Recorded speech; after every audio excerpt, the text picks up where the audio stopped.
Welcome to According to Sam, folks. This is episode 285. Thank you for tuning in. Hope you guys had a good weekend. Hope you enjoyed the Super Bowl yesterday. I'm going to get right back into where I left off in the last podcast. We're talking about the DOJ agency, the budget debates, the cutting of government and reducing the size of government, which is the objective of DOJ, alongside of the debates about raising the debt limit, the debt, all these fiscal issues that the United States are dealing with right now in the Trump administration, Trump's second administration, not second consecutive, but second administration. And I want to start today's podcast with playing a clip from Donald Trump, a press conference that he did during his first administration.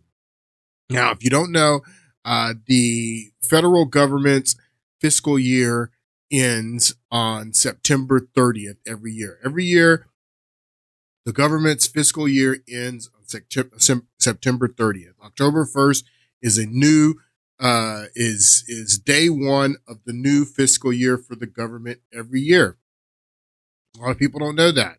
So Donald Trump right now is operating on the 2025 budget, but the 2025 budget is set out by the previous administration. The Biden administration and the previous Congress did the 2025 budget. So Donald Trump is putting his budget proposals together. He's going to submit his budget to Congress, and by September 30th of this year, Donald Trump's budget will be submitted. Hopefully Congress, who knows what's going to happen, if they're going to get it passed or not by September 30th. But on October 1st, 2025, that's when Donald Trump's first budget that's the first day of, theoretically, of Donald Trump's budget. So let's go back to 2017. Donald Trump is sworn in 2017. He's still on Obama's 2017 budget because Obama was the president that preceded him. And Donald Trump's first budget is going to be the 2018 budget. So he's president through September 30th, 2017. They don't get a budget done. And this is something that you got to understand. So very rarely does Congress, in the past 25 years, they haven't gotten a budget done on September 30th and gotten it passed on October 1st. What usually happens is what they do.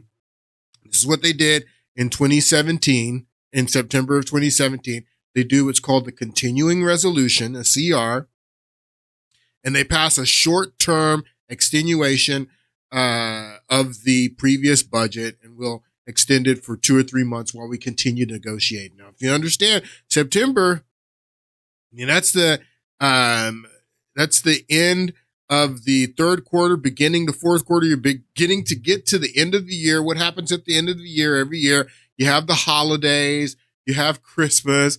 So you have Congress on recess. They're not even there most of the time during the fourth quarter. You have the holidays going on. So it's really tough having the budget debates during the holidays, and they try to, force the people to the table during the holidays and pass a budget right before people go on their holiday recess. They don't ever read. None of the members of Congress read the line items. They don't even know what's in it. People are talking about Congress is the one who's supposed to be doing the cuts, that Donald Trump is breaking the law. He's not the one. Well, when is Congress going to do the cuts? They don't even know what they're passing.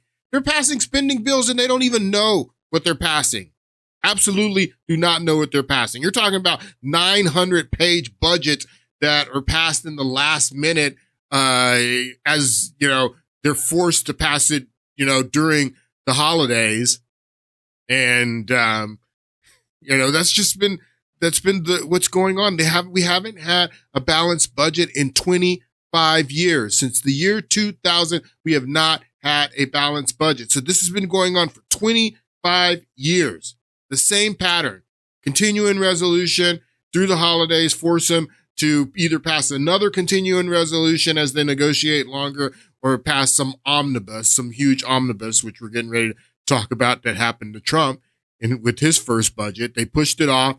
Continuing resolution through the holidays, and then they did another continuing resolution into the first quarter of 2018, and then Congress just hands Donald Trump this huge omnibus because he wanted to evaluate military spending, wanted to raise the pay of the military. This is someone that they were telling you throughout the previous campaign that Donald Trump hates the military. General Kelly said Donald Trump hates the military. He said they're suckers and losers.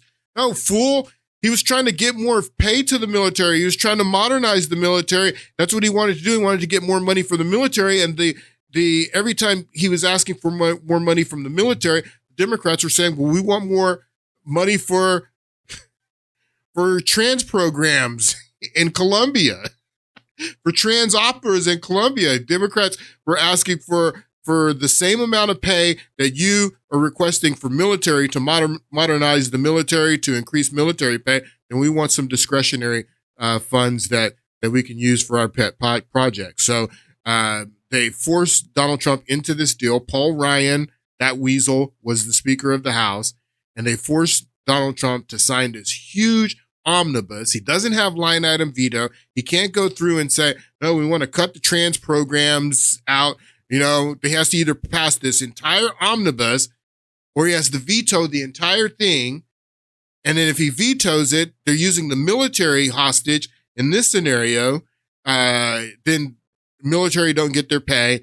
All the funding to the military is shut down. So they use the military as hostage, and they force them to sign this huge omnibus, 900 pages, $1.3 trillion. Nobody reads anything. Nobody knows what's in it, and they just pass it. And this is what's been going on for 25 years.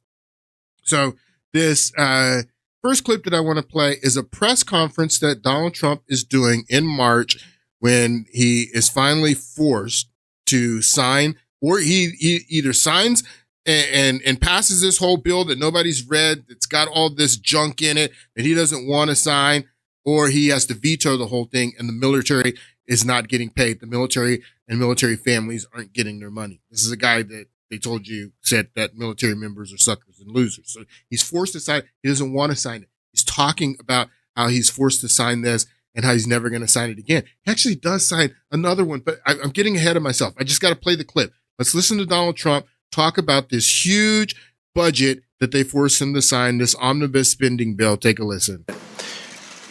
The last time we negotiated something like this, and as you know, it's always been a problem for our country. They get together and they create a series of documents that nobody's been able to read because it was just done. Now, you tell me who can read that quickly. Nobody read it. It takes a long time to read it. For the last 8 years, deep defense cuts have undermined our national security. Look at this thing. This is the budget. If you look. This is the budget. This is the budget. So that's the narrative is that Congress is, so Donald Trump's breaking the law. Yes, I'm hearing all these Democrats. Yes, we need budget cuts, and we need to cut the budget. But it's not Donald Trump's job as the executive to do it. He's overstepping his executive power by cutting out agencies like you are cutting the employment at USAID and all this stuff. That's Congress's job. That's Congress's job. But when's Congress going to do it? You don't even read what's in this. You don't read every line item. You don't know what's in it. Your congressman doesn't know. Your congresswoman doesn't know. And the real sad part about it is most Americans don't even know who their representative is, who their congressperson is, who's the person in Congress that's representing you. That's what the word representative means, is that that we have a representative democracy, that you can't be there in Washington representing yourself. So who is the person in your district representing you that's supposed to be reading this stuff? They're not reading it.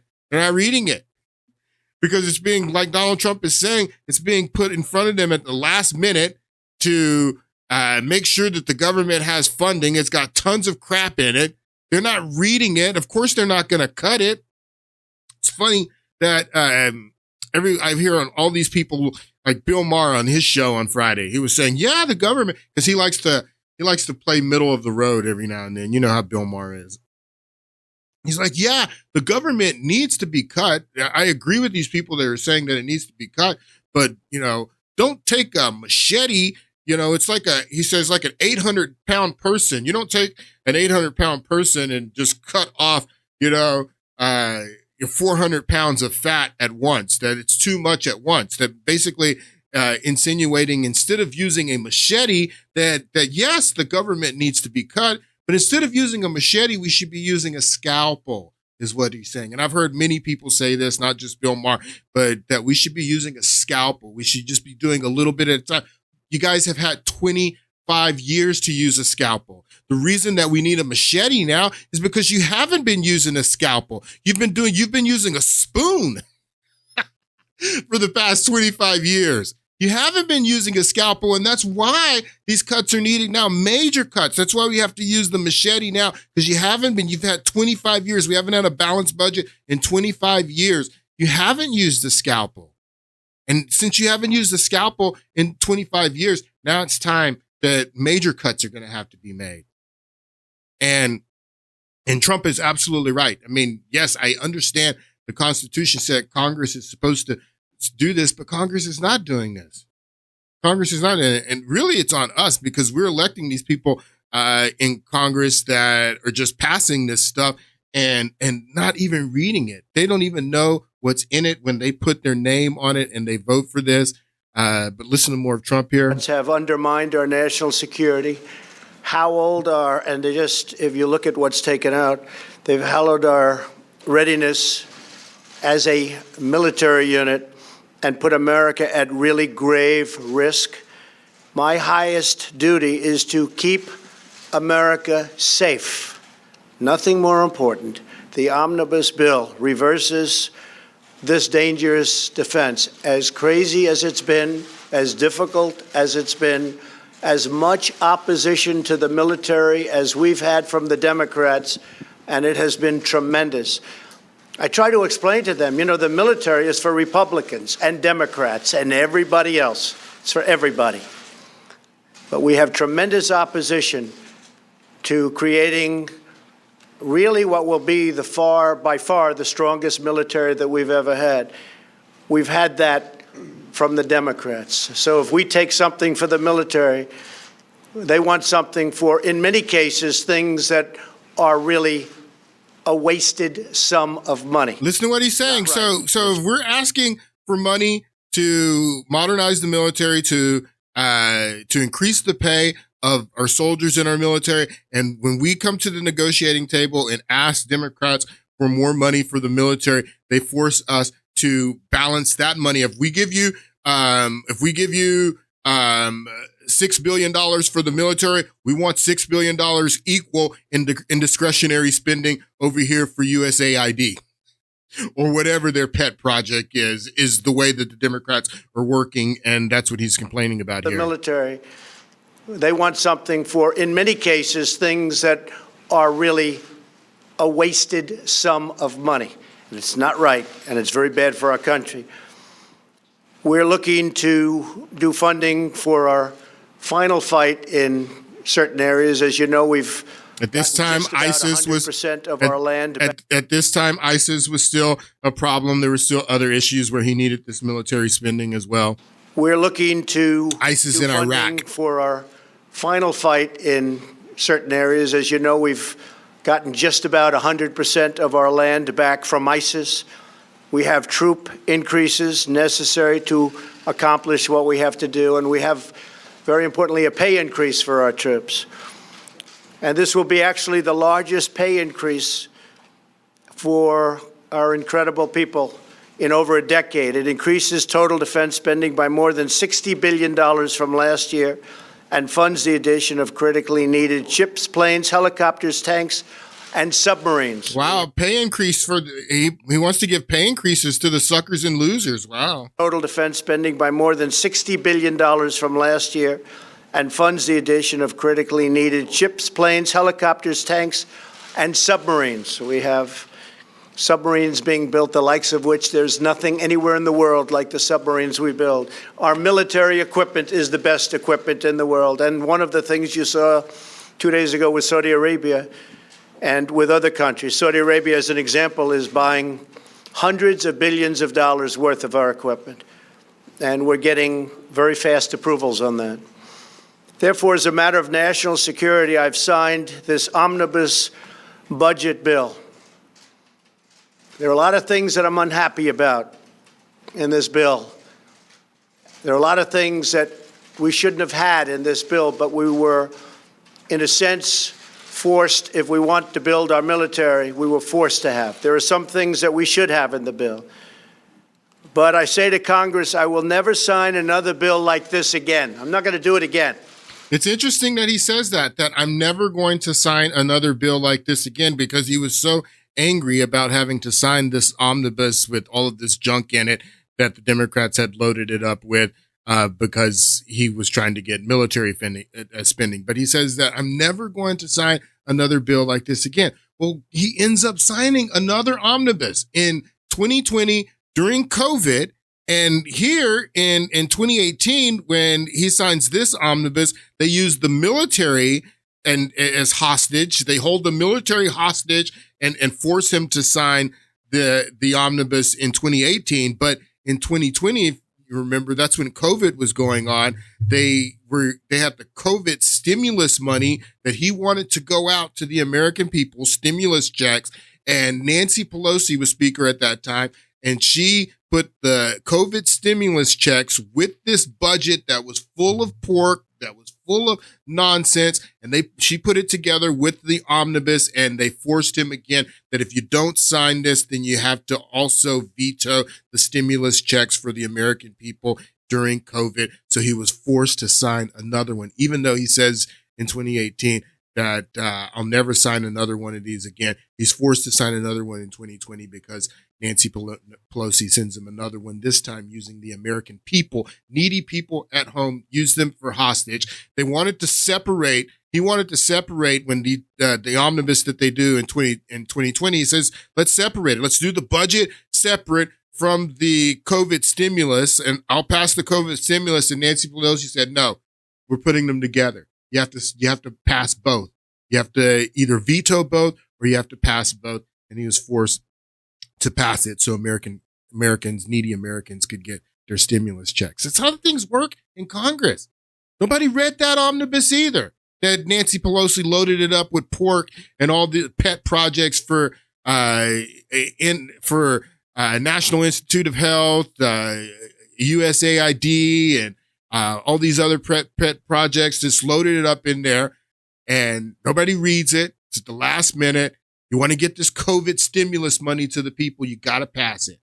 That's what they did. So he did end up, just for reference, he did end up signing another one. We were forced to have. There are some. But the point that you got to understand is that if you don't think Donald Trump learned from this, that and it's such a good thing that he didn't have 2 consecutive terms, that he's had 4 years through the Biden administration to think about all of this, to think about what they did to him in his first term, how they forced him to sign these 2 omnibus bills, and he's coming in with a completely new approach in the second term. But let's listen to more of this. Some things that we should have in the bill.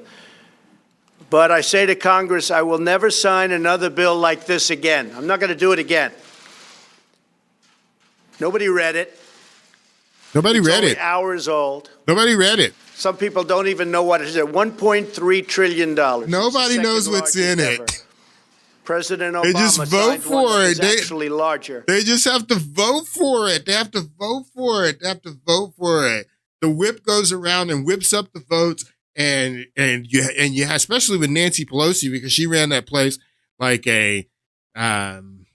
like she was a warden, and everybody, they just get in line and they just vote for it. You just have to vote for it. Want to keep the government open? Want to keep everything going? You don't need to know what the line items are. Just vote for it. Which I'm sure he wasn't too happy with either. But in this case, it became so big because we need to take care of our military. And because the Democrats, who don't believe in that, added things that they wanted in order to get their votes. We have to get rid of the filibuster rule. We have to get rid of the filibuster rule and go to 51 votes in the Senate if we're going to have really sustained, continued success. DACA recipients have been treated extremely badly by the Democrats. We wanted to include DACA. We wanted to have them in this bill, 800,000 people, and actually it could even be more. Now, understand what he's saying. Understand what he's saying. Now, this guy, people are, the protests with the Mexican flags that have swept the nation, that's just, I told you what that is. That has to do with Reconquista. It doesn't have anything to do with because Donald Trump hasn't even scratched the surface of what Joe Biden did in his last year. 250,000 deportations Joe Biden did in his last year, and Barack Obama, 4 million, the deporter-in-chief, 4 million deportations. You haven't even scratched the surface of that. But what are all these protests going on about? It's Reconquista. That's what that's all about. But I mean, it's not deserving, because if you understood Donald Trump, he wanted to do a deal on DACA. He tried to do a deal on DACA throughout his entire first administration. The guy is for, I mean, I don't know if he is now, but he was back then, he was for amnesty. He was just saying that if we legalize all the people that have already come in, then we have to secure the border, because we can't have more people coming in. And then 20, 30 years from now, we have to legalize another 11 million. So he says, yes, that was his position back in 2016, to pass DACA, to get DACA done, to legalize the people that were in here. But he wanted a deal to do with the Democrats that we secure the border, make sure the border is absolutely secure, so we don't have more people coming in that we have to legalize again 30 years later. So his position on DACA was he wanted to do DACA. Donald Trump, I mean, has been very liberal on immigration. He just wants to secure the border. And he was trying to do DACA in this omnibus bill, and Democrats blocked him. Why do you think Democrats blocked him from doing DACA? The Democrats blocked him a couple of times. If you don't know what DACA is it's an acronym that stands for Deferred Action on arrivals, on deferred action on what is it? I can't believe I'm missing one of those words. It is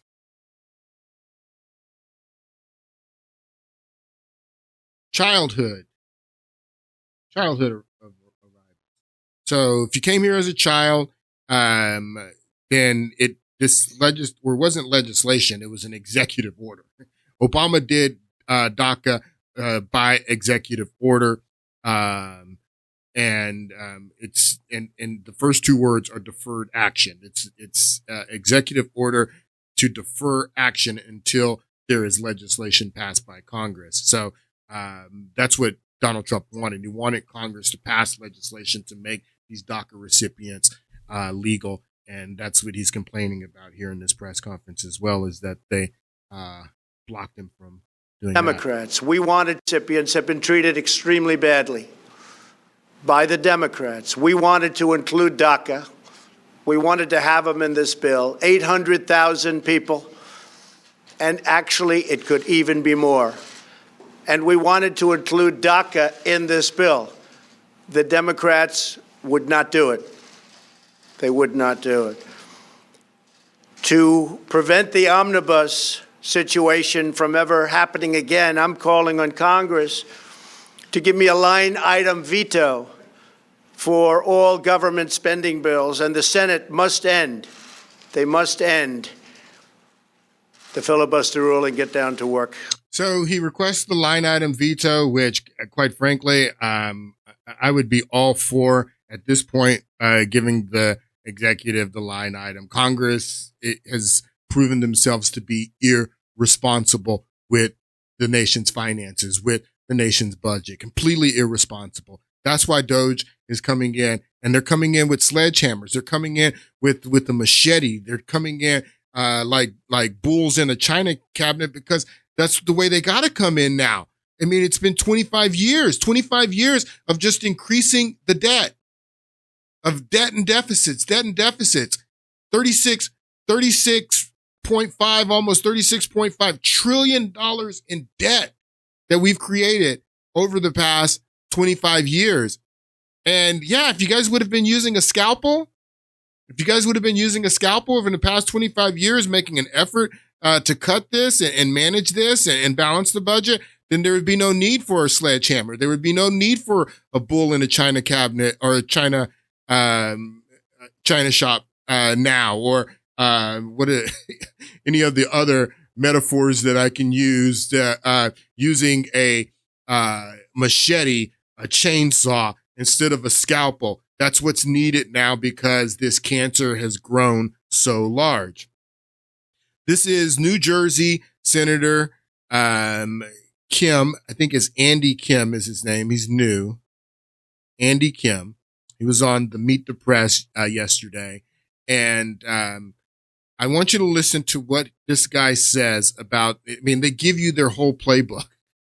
He's not the only one who's saying this. These are talking points that are going out to Democrats in both houses, because they need to coordinate their strategy, to coordinate their messaging, and if you listen to multiple, as I do for this podcast, multiple interviews of members of Congress, you can hear the talking points that this has to be an email or something that went out where we're all getting the same talking points. We're all saying the same thing.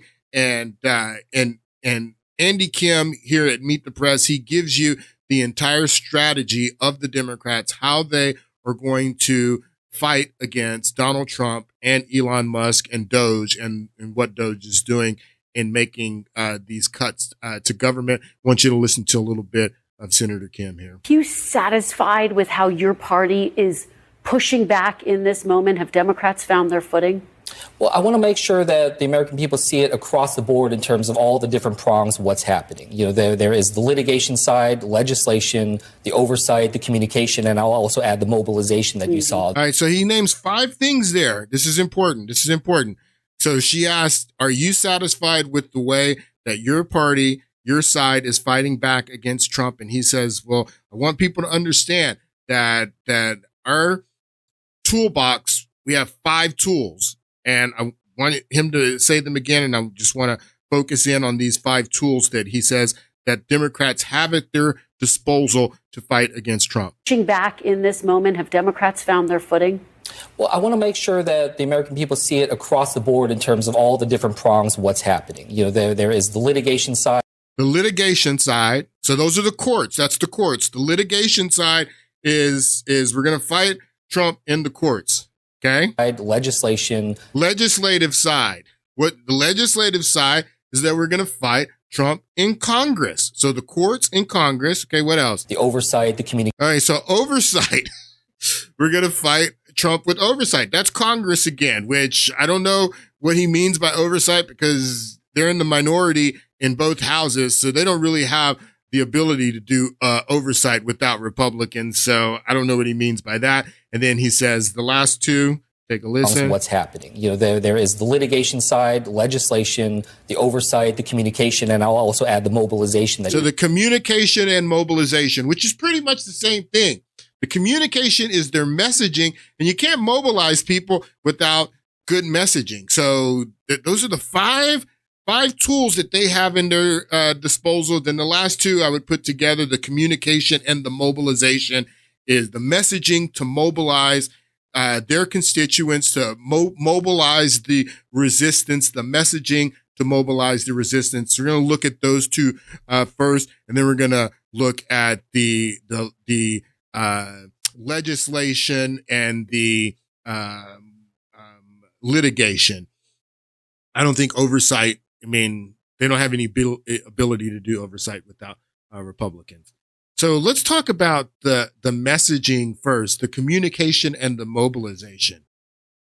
This is a new poll that CBS News came out with over the weekend from YouGov. And poll says, this is just one poll question. Describe Donald Trump as, how would you describe Donald Trump? 69% say tough. 63% say energetic. 60% say focused. And 58% say effective. Okay? Same poll, different poll question. Trump and his campaign promises. Trump and campaign promises. Is he doing what he campaigned on? Is he doing what he promised to do? 70% of poll takers says Donald Trump is doing what he said he was going to do.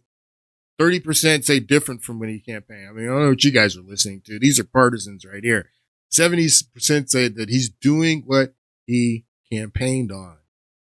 And then his approval rating, people, his approval rating has never, ever been this high. Do you understand in this how divided our country is, what it means for Donald Trump? I mean, this is just one poll, but for him to be polling at 53%, Joe Biden was polling in the low 30s.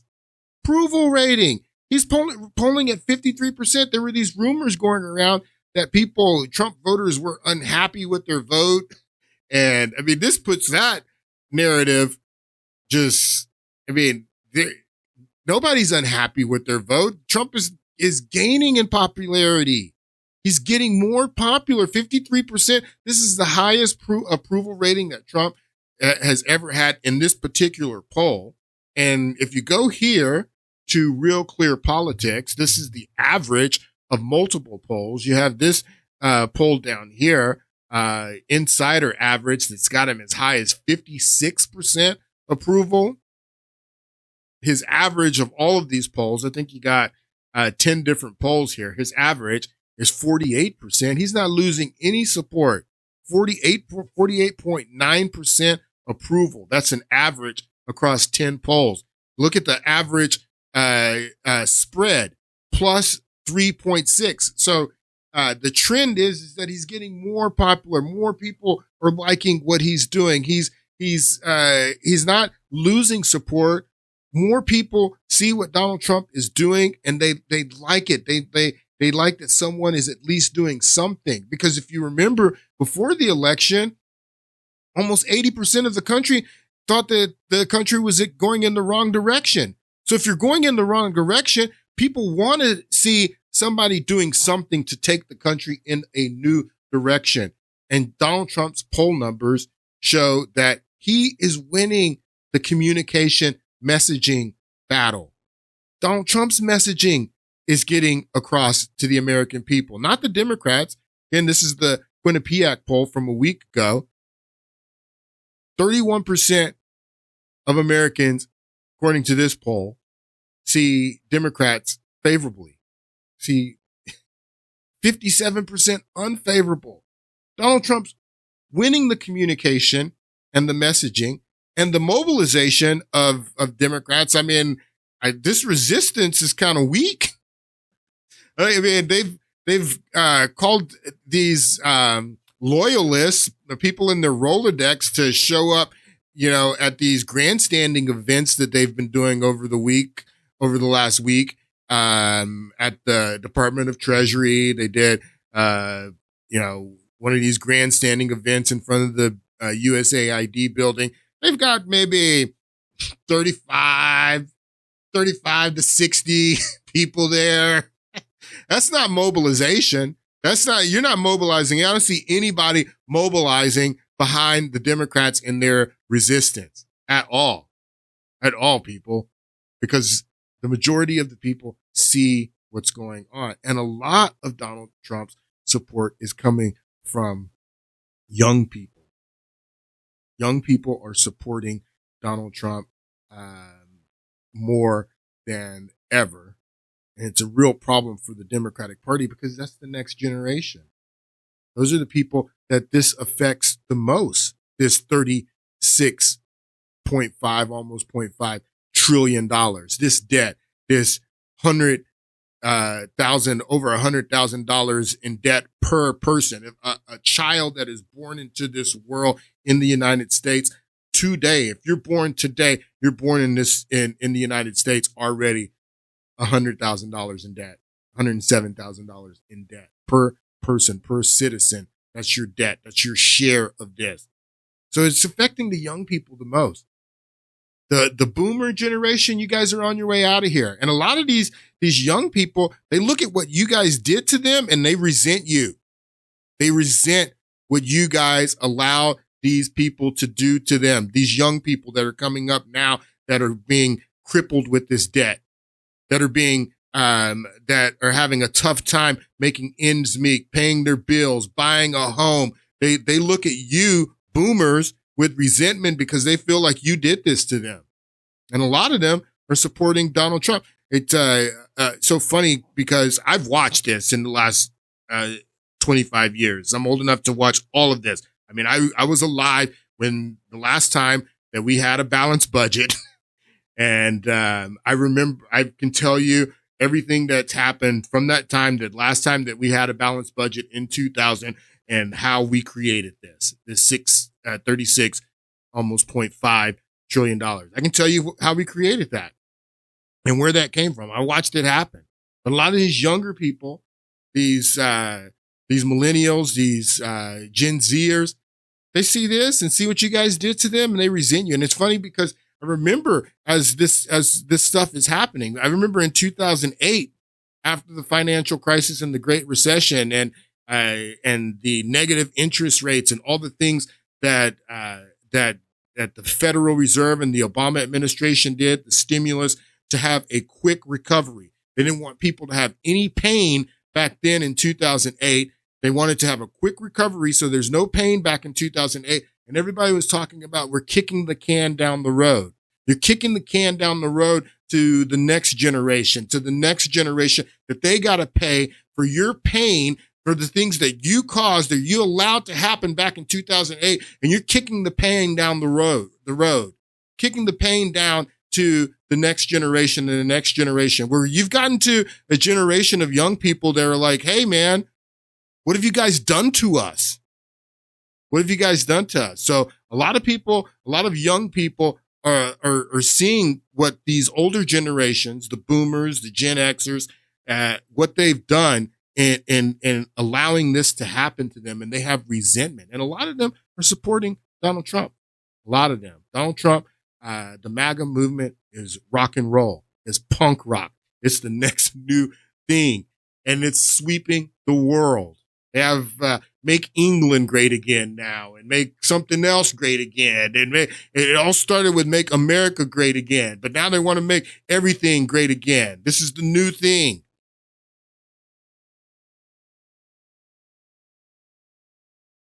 And people it's going to be interesting to see how Democrats win the messaging war, because people want this reined in. People support what Elon Musk and Donald Trump are doing, trying to rein in this debt.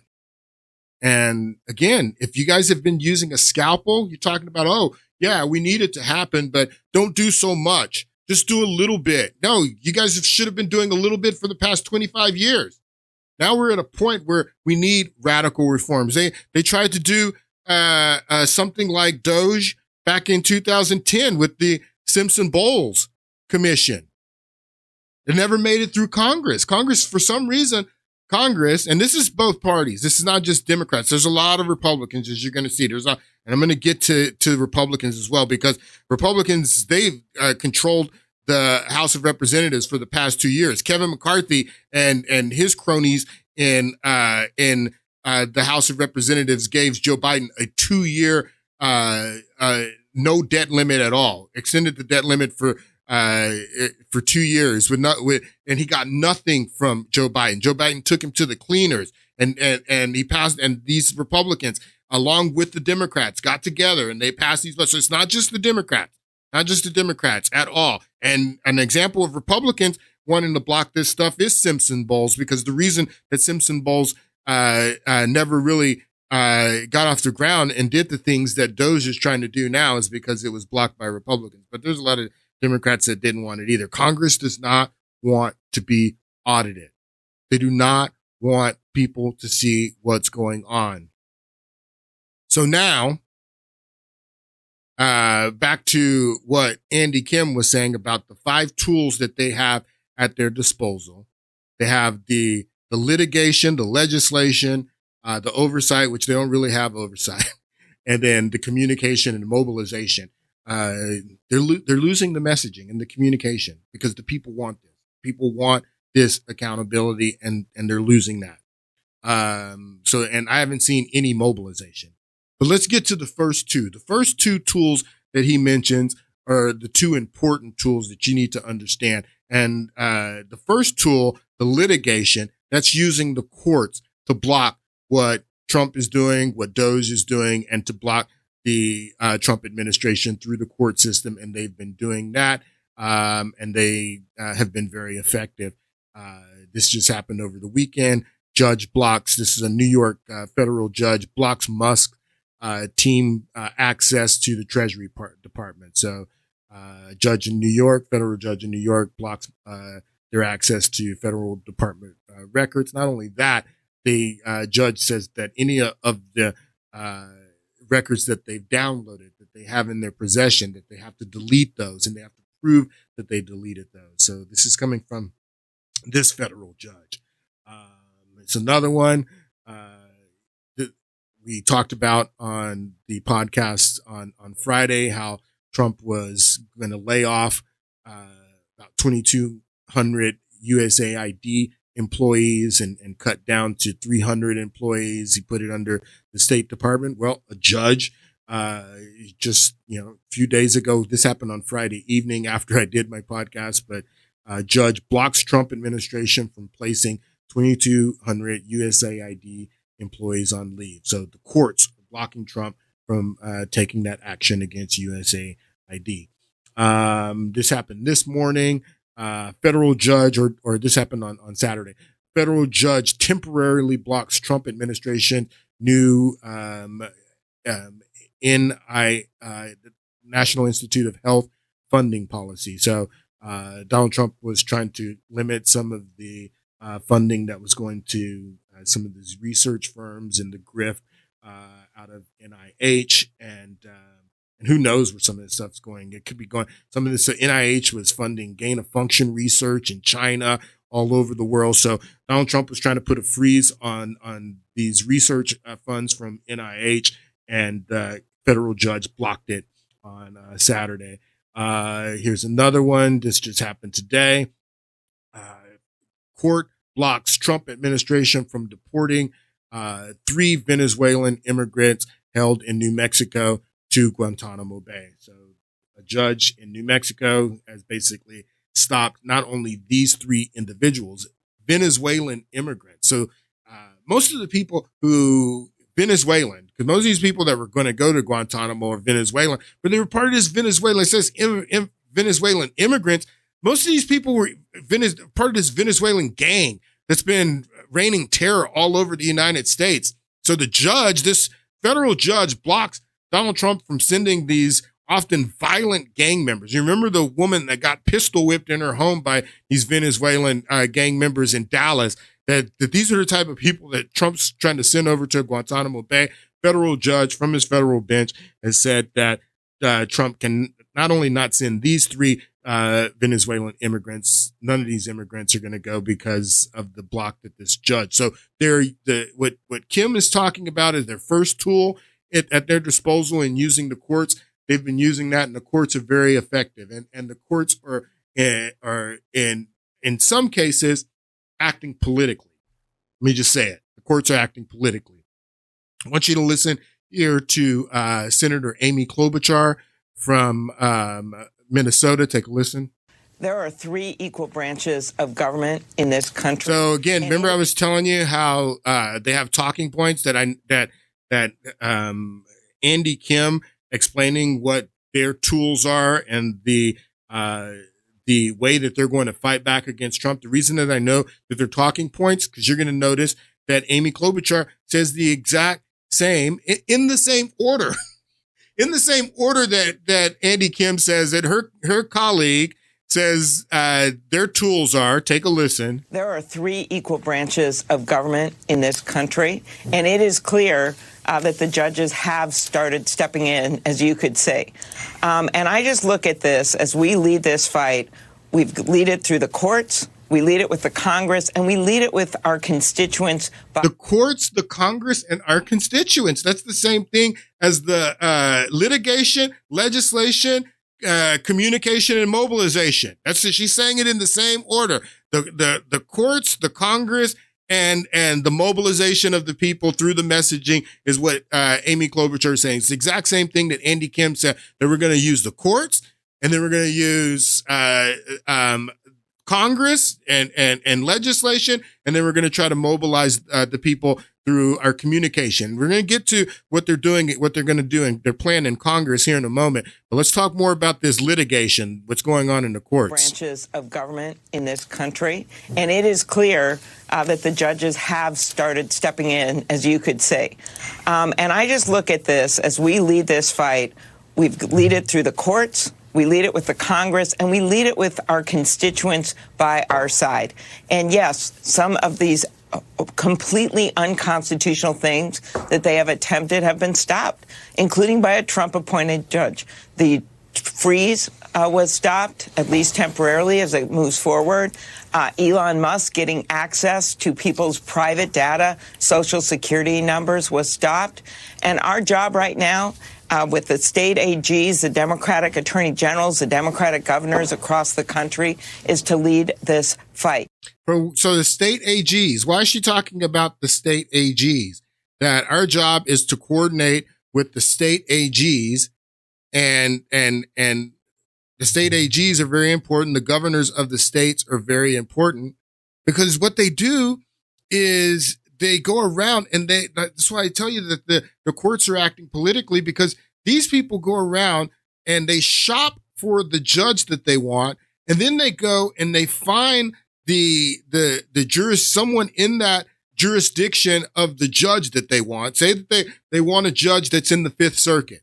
That this is the judge. We want a judge. This judge was appointed by Bill Clinton, or appointed by Barack Obama, or appointed by Joe Biden. So we know that judge is favorable to us in whatever circuit, fifth, fourth, whatever, that we want that judge in that circuit. So they go into that state that's in that jurisdiction of the Fifth Circuit, and then they find the attorney general there, or find a nonprofit organization, or find some group that can claim standing, that they have standing, that they're hurt by this executive order, and then they get that person to file a lawsuit for them. The members of Congress get that person that's in that jurisdiction to file a lawsuit, whatever, based on whatever their argument is, and they got a favorable judge, and the favorable judge issues an injunction and stops the Trump policy. That's what they're doing.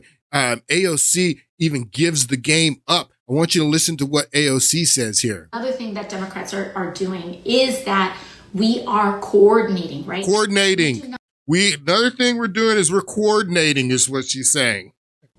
On top of the things functionally, let's go back to what Democrats are doing. Another thing that Democrats are doing is that we are coordinating, right? We do not have majorities in the House, and we do not have majorities in the Senate.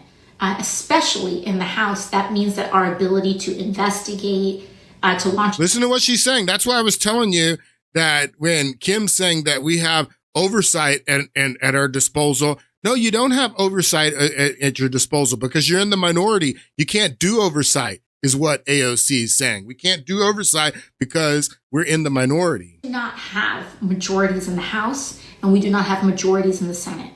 Especially in the House, that means that our ability to investigate, to launch investigations, etc., are very limited, because we don't hold the gavels to the committees that would direct a lot of this legislation or investigations. And so what we can do is that we can partner across state and other sorts of governments in order to pursue strategies, right? Strategies. So, for example, the House, with response to the federal freeze, we cannot sue the president. We don't have the legal standing. Listen to what she's saying. She's telling you the game.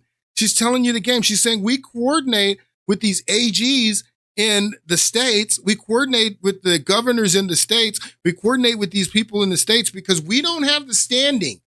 We don't have the standing to sue Donald Trump. So we work with these individuals in these states, in these different areas where the judge that we want that's going to give us the favorable ruling. We go to those AGs, we go to those states, we find people that do have standing that can issue a lawsuit with this favorable judge that we want, and then we get the injunction or we get the ruling that we want. This is diabolical. For example, the House, with response to the federal freeze, we cannot sue the president. We don't have the legal standing to sue the president. And people say, oh, courts, it doesn't matter. Do not consent in advance.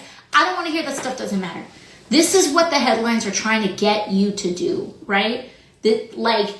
Yeah, guess what? He signed an executive order saying I'm ending birthright citizenship. Did birthright citizenship end in this country? No, it didn't. It got torn down in a matter of seconds. It's going to the Supreme Court, most likely. But you know what I mean? Legislatively, in a legislative context, it got knocked down. He did it for the headline. He did it for just the buzz, okay? The courts still do matter. They file injunctions. It can stop things. So the point for some of this stuff is to get you to think that something is happening when it's not. When it's not. So that executive order went nowhere. There are 20 lawsuits 20 different lawsuits in response to these executive orders that Trump announced. Listen to what she's saying. She's saying that we in Congress, we coordinate with the AGs, we coordinate with the governors, and we're fighting. This is the first tool in the toolbox is the courts. Amy Klobuchar said it. Andy Kim said it. They all understand this. This is their talking point, that our first tool in the toolbox is the courts. We have 20 different lawsuits that we have filed that we in Congress, we don't have the legal standing to sue, but we're working with the AGs, with the governors in these states that are run by Democrats to get favorable rulings with the judges that we know that are going to give us favorable rulings. That 20 different lawsuits in response to these executive orders that Trump announced that are working their way and they're heading to court. And if you run an organization and you got a letter from the federal government saying you need to do this, that, and the other to comply with those executive orders, keep an eye on those lawsuits and make sure that these things can happen. All right. So that's how they use the courts. That's how they're using the courts right now to fight against Trump. So that's the first tool. The litigation is what Andy Kim says. So now let's talk about the legislation. What does he mean about the legislative tool that Democrats have at their disposal? Now, remember, they're in the minority. They're in the minority in both chambers. So what legislative tool do they have when they're in the minority in both chambers? Well, let's listen to Andy Kim explain what their legislative tool is. Take a listen. My next question, because your colleague Jeff Merkley basically said he's prepared to try to shut down the government over some of these sledgehammer actions that he's seeing by Elon Musk. Are you prepared to shut down the government, to join Democratic colleagues who want to stand in the way of keeping the government open? Well, you have to look at what the Trump administration is doing right now. They are simply trying to dismantle the government. So yes, look, if we have to take steps to be able to hold them accountable, use the leverage that we have to force it, I cannot support efforts that will continue this lawlessness that we're seeing when it comes to this administration's actions. All right. So again, this is a talking point. I've not only have heard him say this in this interview, I've heard several other Democrats say it in other interviews, is that they're prepared to shut down the government and to allow a government shutdown to happen. Now, I remember that we're at our debt ceiling. and they have to pass another increase of the debt limit. And if they don't get this deal done, then the government is going to shut down because there's not enough money to fund the government. I do believe that the debt limit, the current debt limit, is $36.5 trillion. So we're just about there. And when we run out of money, we run out of money. If they don't pass a new debt limit, then the government is shutting down. The Republicans, they do control the House of Representatives. They control the Senate as well, but there's only 54 Republicans in the Senate, and you need 60 votes in the Senate. So they can't get the 60 votes in the Senate unless they get 6 Democrats to join them. And the Freedom Caucus, the members of the Freedom Caucus in the House of Representatives, are not going to vote. That's just their thing. Their thing is they're not voting for any more debt limit that they want to see. Spending cuts. The Freedom Caucus is I love the Freedom Caucus, and I'm glad they're there. And quite frankly, and what has traditionally happened is the Freedom Caucus hasn't voted on these budgets in a while, so they need Democrats to come over to vote with the Republicans, to have a few Democrats and Republicans, and they pass it together without the Freedom Caucus, because the Republicans can't pass it by themselves if the members of the Freedom Caucus don't vote for it, and they're not going to vote for it. So essentially, if the members of the Freedom Caucus don't vote to raise the debt limit, and no Republican or no Democrats want to join Republicans, which they say they're going to boycott. They won't join Republicans while Elon Musk and Doge and Trump is cutting the government. So you can expect a government shutdown is what they are threatening. This is their legislative tool in their disposal, is to shut down the government. And I don't know how this is going to work, because quite frankly, I think that a lot of Trump's supporters, yes, it's going to be painful for a while, but this game of chicken, I think that Trump's going to come out ahead on this, because people really don't like the government. And if they shut down the government and it stays shut down for a while, this game of chicken lasts for a while, for a few months or so, and people start to adjust and without the government, they see how useless the government is. And the government is more useful to you guys. You guys need the government. The government is your fuel. It's your lifeblood. How are you going to win this game of chicken?